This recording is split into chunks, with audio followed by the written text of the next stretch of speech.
Market to Market is everywhere you are. Subscribe to Market to Market on YouTube, find us on the PBS video app to stream on demand, and add our 3 podcasts on your favorite podcasting app. Welcome into the MTOM studio here at Iowa PBS. My name is Paul Yeager, and today you're going to have to indulge me as I'm going to talk to someone I grew up with, also went to college with, but we've taken very different paths. We actually didn't grow up that very far from one another. Jen Loeb is our guest. Jen was an athlete in high school, track and cross country, also did the 2 in college. And it was a reunion of some college cross country teammates that prompted her to take this crazy adventure of mountain climbing. And Jen didn't just stop at 1, 2, 3, 4. No, she's climbed the highest peak in all 7 continents in this world. In fact, in Australia, she climbed 2 of the highest mountaintops. We'll talk about that in our second episode. We're breaking this discussion into 2 because first we're going to talk about the growing up in Iowa on the farm, what it was like down by the creek, to then being on top of a mountain. In the second, we are going to talk about climbing Mount Everest specifically and the challenges that entails, just how every step is so hard to do. That'll be in part 2, which will come out next week. But this week, again, Jen Loeb and I will catch up on some things, find out how she got involved in mountain climbing, and what she has learned from all of this fun? It's fun for her. Jen, if you look real close in that picture, I think that might be your home place right about there. It looks great, doesn't it? It looks great from here. So what's it like to be the most famous person from Jessup, Iowa? Oh, am I? I thought you were. I still think it's you. I mean, you've been in way more newspapers, way more countries, way more continents than I ever have. That just means I've traveled more, but you get a lot more screen time. Yeah, it doesn't always mean that it translates to fame. Let's put it that way. I've interviewed, some of our former neighbors in other shows. So Catherine Koeb, a Jessup person from Jubilee. Yeah. Not too far down the road. Right. Ben Renshie down the road the other way. I'm working my way down Rickard Road. I just have to, and then the intersection there. It's interesting that we have so many, people in that little area doing big things. And, it's kind of nice. It speaks well of the hometown. Did you think growing up in small-town Iowa that you would accomplish what you've accomplished? No, never. If somebody had told me when I was younger that I was going to go climb Everest, I would have laughed. There was not even part of my wildest imagination, but it did morph into that. And it took off and I was having fun and enjoying the ride. And so I figured I was going to ride that ride as long as I could. And it's been epic. It's been a spectacular journey. It's hard. It's almost surreal. It's really hard to even kind of wrap your head around it. Well, and that's why I kind of wanted to wait a couple of weeks after you return to kind of what the accomplishment, if there was any chance to put things into perspective. But I always like to start at the beginning. So farm, Jessup, Iowa, tell me about growing up. It was just the small family farm. It was the farm that Dad was raised in and then we were raised in. It's a pretty small operation and being raised in the country like that really gave me the opportunity to just be outside and really, I was always athletic, but I was always outside. And there was the Spring Creek runs through that a little piece of the farm on the side there. And so I remember I would always ride my bike down there and just run around. And, I was that kind of almost a little bit feral child running through the creek and, climbing the trees. But I spent so much time outside in nature, even in the winter. Like I was, building snow caves and just always outside. And I just always had this love for the great outdoors. And it was kind of my happy place. I can picture the place driven by, your home there, and you just never know when someone from small town where they're going to end up in big time. I mean, what was the point you felt like you were the farthest away from from growing up? Where did you feel that you were like, this is the absolute farthest I could be from Spring Creek? Well, I mean, geographically speaking, on the other side of the planet, in Nepal.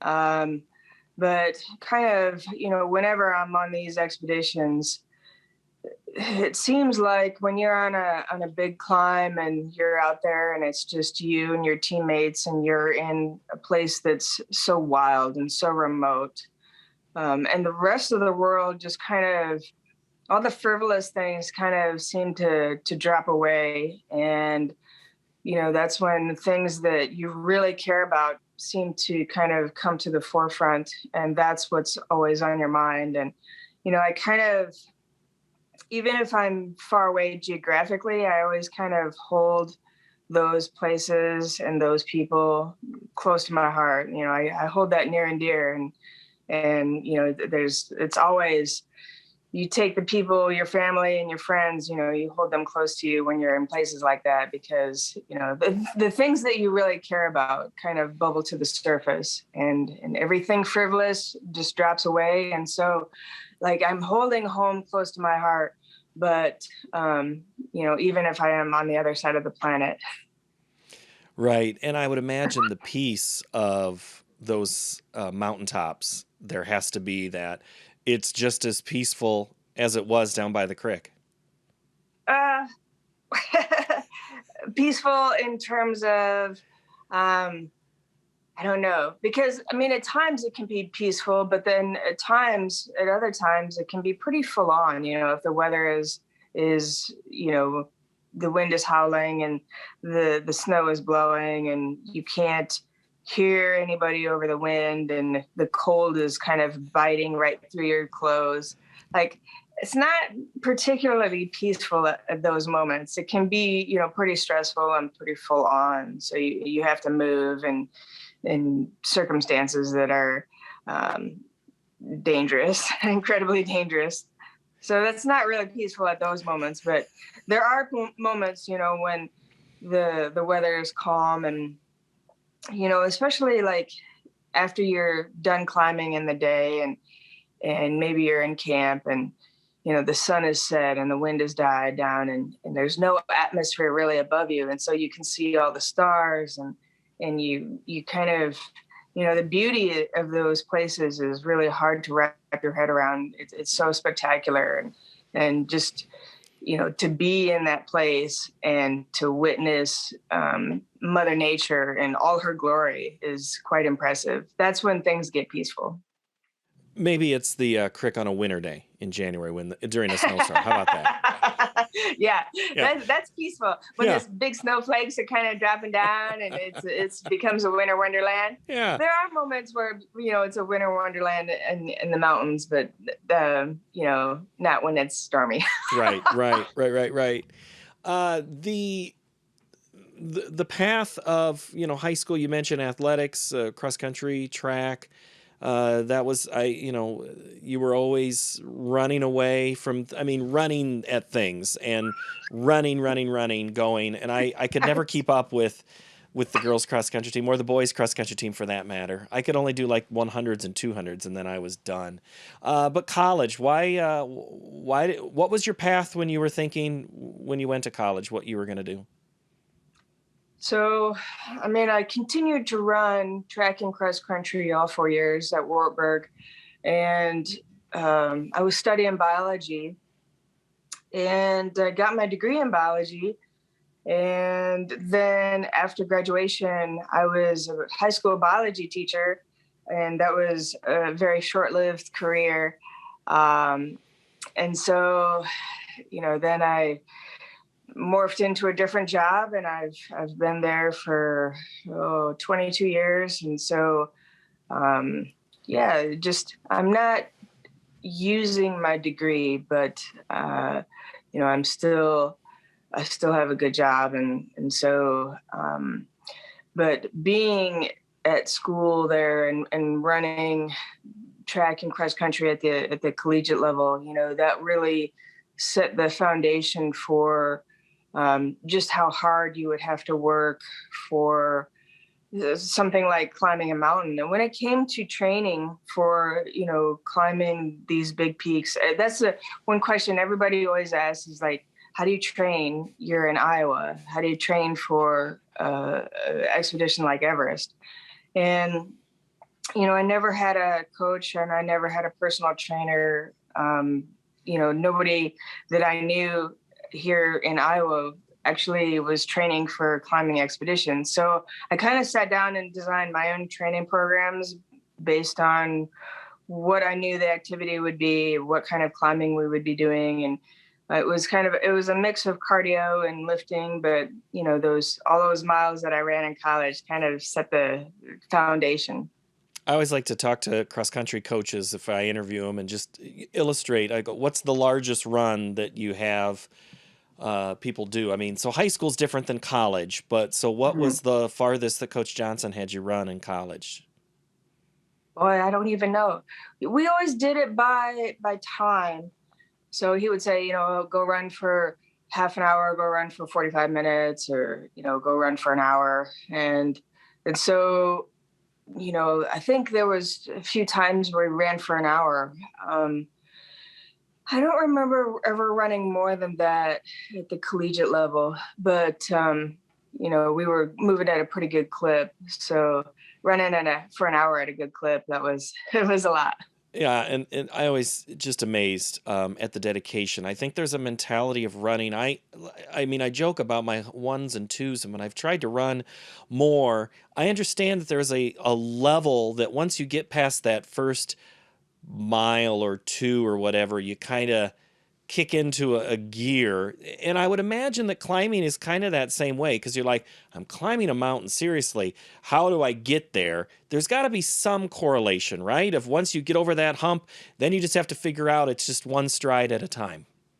Yeah, there's a lot of truth to that. And I've found even now, I'm still running, still training. And so, I'll get up and hit the trail. And, sometimes that first mile, it might take me a little bit to warm up, but then, once the blood gets flowing and the oxygen starts moving, then it's kind of like, oh yeah, you settle into a rhythm. And the same is true on a big peak. It's just a different style. You're carrying a pack and it's cold and you're moving up a mountain.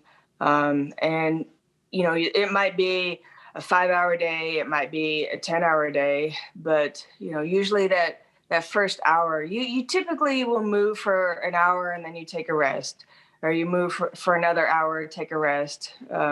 So we're moving in chunks of time, usually an hour, could be an hour and a half before you take a break. And so, sometimes that first hour is like, oh, man, I feel a little rough. And then, you'll hit your first break and we'll drink some water and, have a little snack because you need the calories. And then, you would take short breaks because you don't want to get cold and stiff. And so, then once you start moving after your first break, then it's like, oh yeah, you settle into a rhythm for sure. Do you do these all by yourself? I mean, what kind of team are you with? So typically what I will do is when I'm picking a peak that's my next objective that I want to go do, I will typically just sign up and I'll pick the dates and sign up. And sometimes I'm climbing with friends. Sometimes I'm climbing on a guided expedition.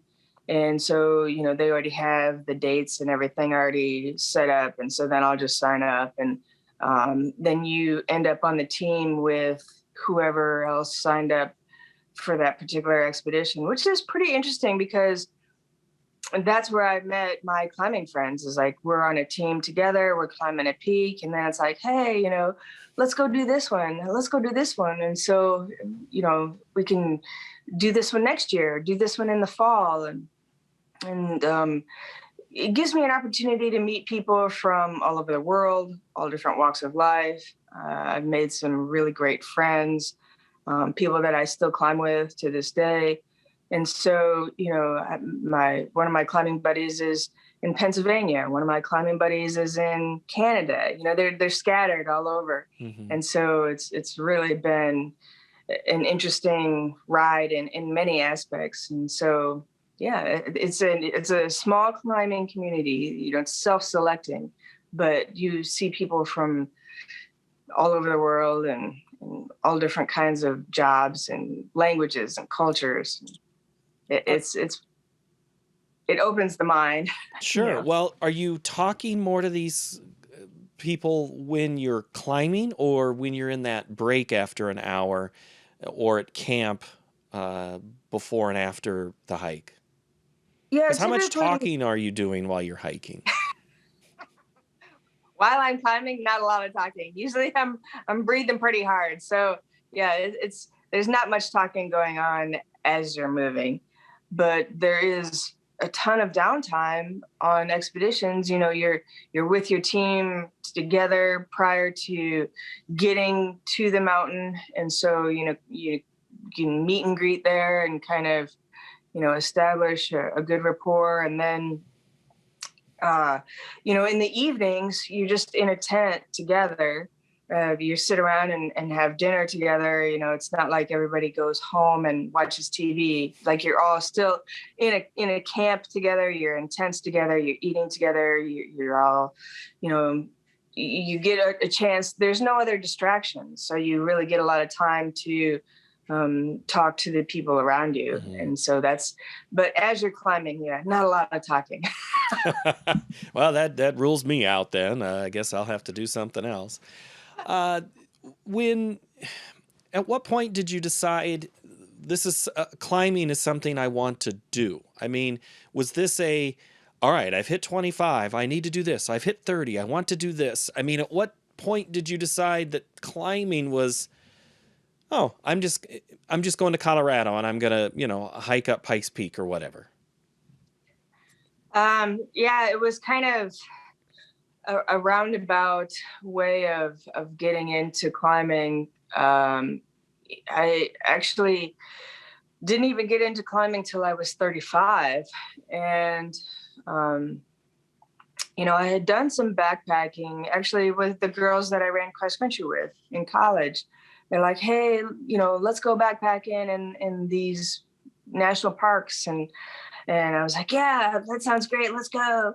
And it was interesting. Like when you're out there backpacking, you don't actually climb any peaks. The hiking trails just kind of weave through the valleys, or you might go over a pass, but you're not climbing to the top of anything. And, we would be in these beautiful locations, just stunning. And I could see people climbing and I was kind of intrigued, like, wow, how do they do that? What kind of fitness level do you need? What kind of gear do you need? What kind of, I just didn't know anything about it. Being off the farm in Iowa, we don't have a lot of climbers, and I didn't know any climbers, and nobody I could ask about climbing. I was very curious about it, and I thought it looked like a lot of fun. And I wanted to see, like, what kind of challenge is this? Is this something I can do? Is this something that, like, will my body tolerate the altitude? I don't even know. And so I was just very intrigued, very curious. And I thought it looked like fun. So I was actually doing quite a bit of volunteer work at that time. And one of the organizations that I was working with or had worked with previously was American Hiking Society. And I really enjoyed their program. You sign up and you partner with a national park or U.S. Fish and Wildlife, or maybe a state park. And what you'll do is you'll volunteer and you'll go out and build hiking trails, or sometimes the hiking trails are already there and you do maintenance on them. Sometimes it's removing invasive species. And so I had partnered with them and done quite a few volunteer projects with them already. And I had some vacation time that I wanted to use, and I wanted to spend it in a national park. But I was also really trying to figure out, like, how do I even get into climbing? Like, I don't have an in. I don't know anybody. I have no idea even where to start. And so when I was looking for another volunteer project, I hopped on their website and I'm scrolling through their list of options and the dates and what kind of program it is and the location, which national park you're going to be working with. And I saw one for Inyo National Forest, which is where Mount Whitney is. It's the highest peak in the lower 48 out in the Sierra Nevada. And I had been out there before doing the backpacking trips. And so I knew that area, and I had seen Mount Whitney from a distance, but I hadn't climbed it. And so I was like, oh, that looks exciting. So I clicked on the project link and I was reading the description, and it says, oh, come out to Inyo National Forest and you can volunteer for a week. We'll be doing maintenance. The trail is already there. We just need to, fix it up a little bit. And then on the last day, you can go climb Mount Whitney. That's your free day. You can go climb Mount Whitney. And I thought, you know what, I'll be with a park ranger, which is great because I don't know how to climb a mountain. And I don't know where I'm going. I don't know what I'm doing. And if I run into trouble, like, he's going to know. He's going to know what to do. He's going to have a radio. He knows the route. And so I clicked on that link and I signed up for that project, and then flew out and spent a week fixing up the trails. And then on the last day, he's like, hey, who wants to go climb Mount Whitney? And I'm like, oh, I do. And so we went up and hit the summit, and we went up the Mountaineers route. And looking at it now, it's not a particularly difficult climb at all. But at that time, my first kind of dipping my toes into the water, and it's like, oh, wow, this was fun. This was hard. And there was a couple of moments where there's just a little bit of exposure, and looking at it now, it's nothing, right? But at the time, it's like, oh, wow, this is, the realization that if I fall where I'm standing right now, if I slip and fall, like, I could really get hurt. And so that's a little bit scary. And so I was like, I'm not really sure if I like this. And this is, it's hard and it's fun, but it's a little bit scary. And so I wasn't really sure, like, I don't know what to think about this. And then, that project wrapped up and we flew back to Iowa. And then I was thinking, oh, wow, that was fun. How do I, what's the next thing? How do I continue? How do I proceed from here? Well, now, wait a minute. Were you hooked because you liked the service aspect of it, or you were hooked because I was exposed, nothing out there on that mountain, and the summit is what hooked you? What got you there, and why did you say when you returned from that first trip, I want to do a second? Because you forget you forget about the parts that were hard or the parts that were maybe uncomfortable. It's a very short-term selective memory, and you only remember the parts where it's like, oh, that thrill of standing on the top and the fun that I had with the people there, and just that awe-inspiring beauty of the place, and the challenge. Like, I enjoyed the challenge and pushing myself, and let's just see if you can do it. And, what kind of how far can you push yourself? And so, it's kind of, in a way, it's a little bit hard to describe, but just kind of what hooks you and lures you in. But it's a combination of those things, just the beauty of those places and the challenge and the people that you're with, and you're doing something hard together. Mm-hmm. And in a way, it was almost like cross country at the collegiate level. You're doing something hard together, and you keep doing it day after day. You go back to practice and do something hard, with your friends again every day. And so it was almost a little bit of that same feeling. And so, but I still didn't have any training. I didn't have any gear. I still didn't know anybody that could teach me.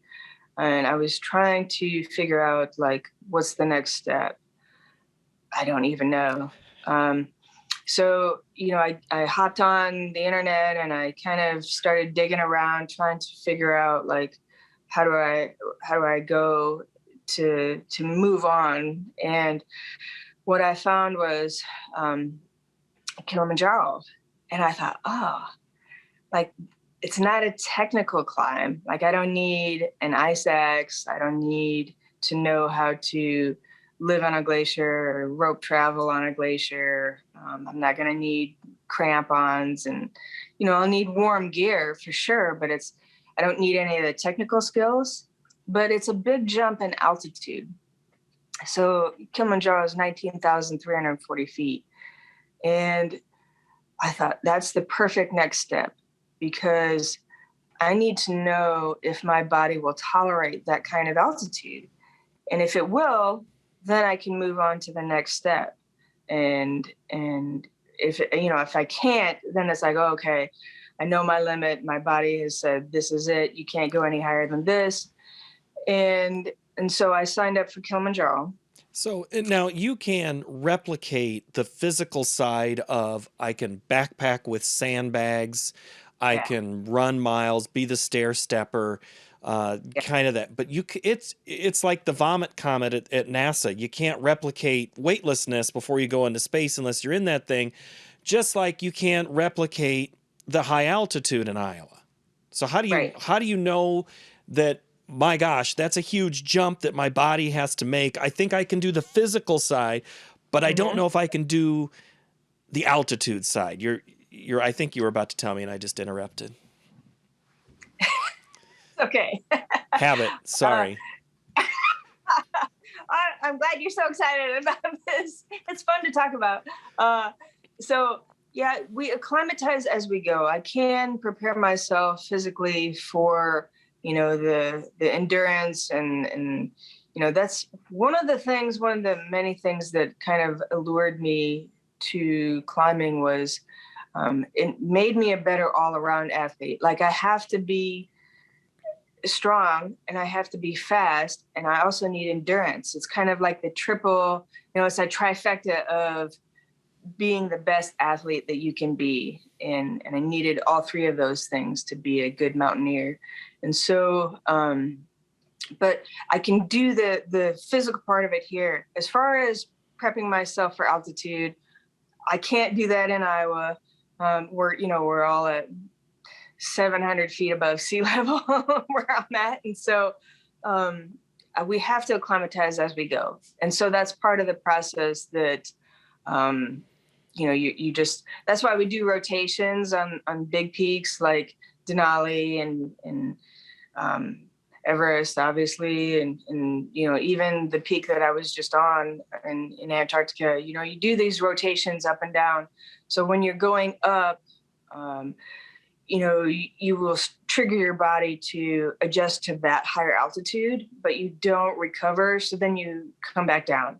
And so, there's all these changes happening in your body when you're acclimatizing. Your heart and your lungs will get bigger because they're working harder. Your body will start producing more red blood cells. The pH of your blood will change. So all these things, your body is adapting to a higher altitude. But when you go up high and just stay up high, you don't recover. And the odds of getting extreme altitude sickness increase dramatically. So you have to go up high to trigger your body to adjust, and then you come back down and recover. And that might be, rotation might take a day, or a rotation might take 3 or 4 days in a situation like Everest. So I acclimatize as I go. Was I before that? Well, we were on Kilimanjaro. We were getting ready to go up to there. Okay, so that's which continent is Kilimanjaro on? Africa. It's in Africa, so it's the highest peak in Africa. It is. And yes. You are tackling that one first, and because of the reasons you had said. When you get done with Kilimanjaro, at what point do you realize, I think I want to do... do you immediately say, I just want to keep climbing, or do you all of a sudden say, I want to do this on all 7 continents? Oh no, the 7 summits was so far from my mind. I never got into climbing with the intention of doing the 7 summits. I had no intention of ever doing Everest. So when I got home from Kilimanjaro, I thought, okay, when I summited, my body will tolerate the altitude. I had a good time. I really enjoyed that. I need to get some training and get some gear. And so at that point, I got back on the internet and I started looking, like, how do I get schooled on climbing? How do I learn how to do this? And I found that they have mountain climbing courses, and you can sign up they have a variety of programs that you can sign up for. And I had no idea that was a thing. That I discovered that, and so I clicked on a mountain climbing basics, intro to mountain climbing. You're back in college. I was like, great. Huh? You're back in college. You're just taking a class. I'm back in college. Yeah. Oh, totally. This is mountain climbing 101. Here we go. So, I had a ton of gear to buy. I can't get any of that stuff here in Iowa. It's not like you can run to Target and buy an ice axe. Right. We didn't even have an REI at the point. I think that's just a late addition to the state. Yeah, we just got an REI in Des Moines here a couple of years ago, I think. And so I hopped online. They gave me a list of gear. Like, here's all these things that you need to buy. And so I sat at the computer and I'm clicking on all these things and I'm buying all this gear.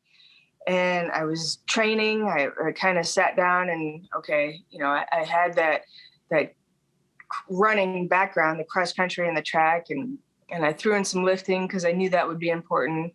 And so, I designed a training program for myself and bought all the gear and showed up. I did my training on Rainier and went out there, and it was overwhelming. There was so much. The learning curve is just incredible. Like, how to set up a tent on a glacier, how to move on a glacier, all your knots and hitches and how to tie those. And, I'm watching them. They're like, Jen, tie a figure 8. And I would, tie my little knot, and I'd hold up I had this ball of a knot. And I'm like, well, I got a knot.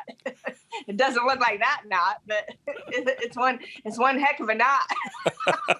It's not going to hold anybody, and they're just like, oh God. Oh, Iowa. So, did they just say, oh, Iowa? Is that what they just called you? No, they're just like, Iowa. You have potatoes. What mountain is in that one? Pilot Knob? Really? Okay. All right. We have Mount Trashmore. There you go, Mount Trashmore. There you go. Yeah. Cedar Rapids' finest. Cedar Rapids' finest. So there was so much to learn, and it was really overwhelming. But it was super fun. And that realization that, hey, I'm on a mountain. I'm on a glacier. I'm living on a glacier. And this is way outside of my comfort zone, but it's kind of fun, and type 2 fun type of way. Type 2 fun? Type 2 fun. I like that. Yeah, that's a thing. Type 2 fun, where it's fun after the fact. And so, I had a great time, and I was just, I had so much to learn. But anyway, I passed the course. And once I passed that course, that allowed me to start signing up for some other expeditions. Some, nothing crazy. Yeah, I'm so far away from, the Himalaya at that point. But I started signing up for a couple of peaks that, some entry level peaks, and I went over and did these other expeditions, and it was so hard and but fun, and it's like, oh wow, I can do this. Like this is a thing I can do. And I'm getting, like, with each expedition that I was doing, I was becoming more comfortable, more confident, having more fun every time, just really enjoying that experience.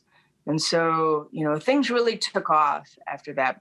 At that point, I started getting into just traveling all over the place, and doing all these fun expeditions, and all these wild remote locations. And um,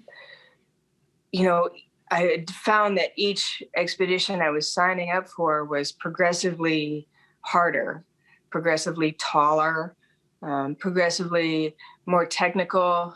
And so I was just kind of up in the ante every time I signed up for something. And then what happened was, in 2013, I was signed up for Denali, which is, Denali is pretty full on. Like, that is a hard mountain. And the weather is typically atrocious, and the altitude, you're definitely going to feel the altitude.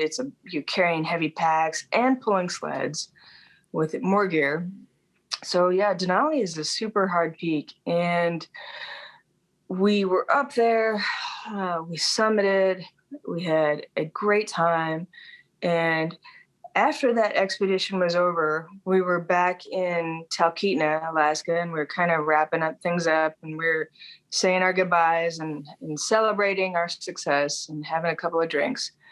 And that evening, as we're saying our goodbyes, I was talking to the guides there. They were having drinks with us, and they're like, "Oh, Jen, you should go do Everest. You're ready."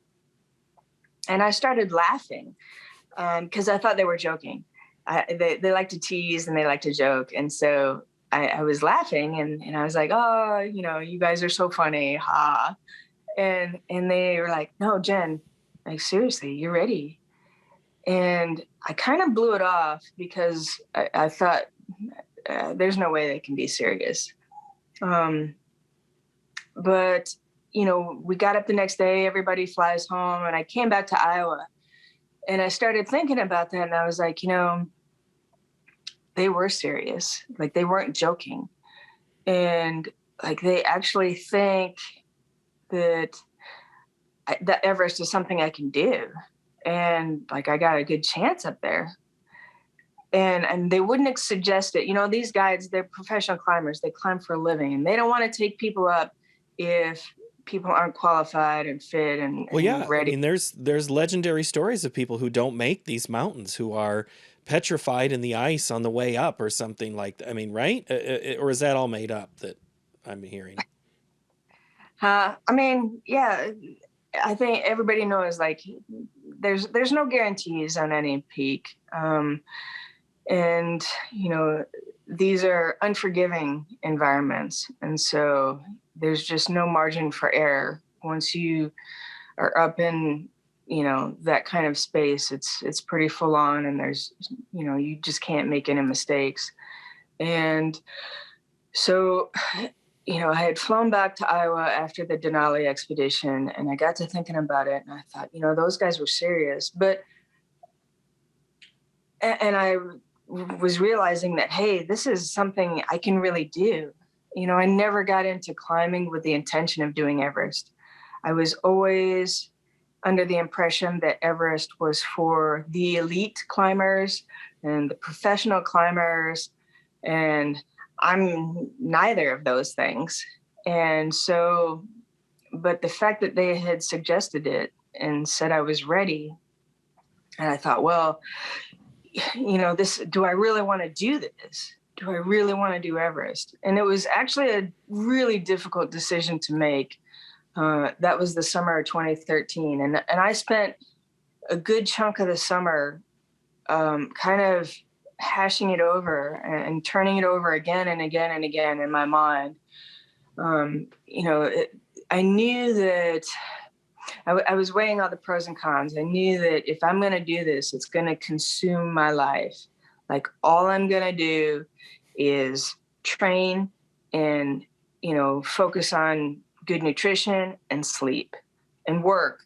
And that was it. And the sacrifices that I would have to make, I can't go have drinks Saturday night with my friends. I have to go to bed because I have to train hard the next day.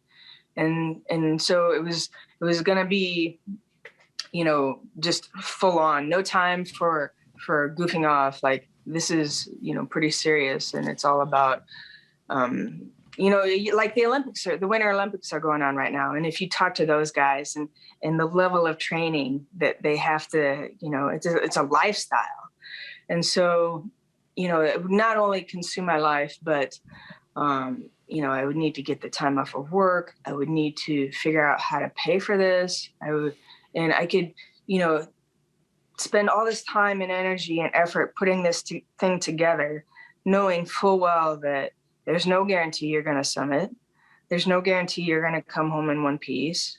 There's no guarantee you're going to come home at all. And so, it's quite a gamble. It's a calculated risk. And so there are all these things. So those were kind of all the cons. But then on the pro side, it was like, I'm fit, I'm qualified. They'll let me on a team if I want to do this. And I have the opportunity to do this. Like just the fact that I have the opportunity to get on a team and go and try and climb this big peak. That alone was something. My thanks to Jen Loeb.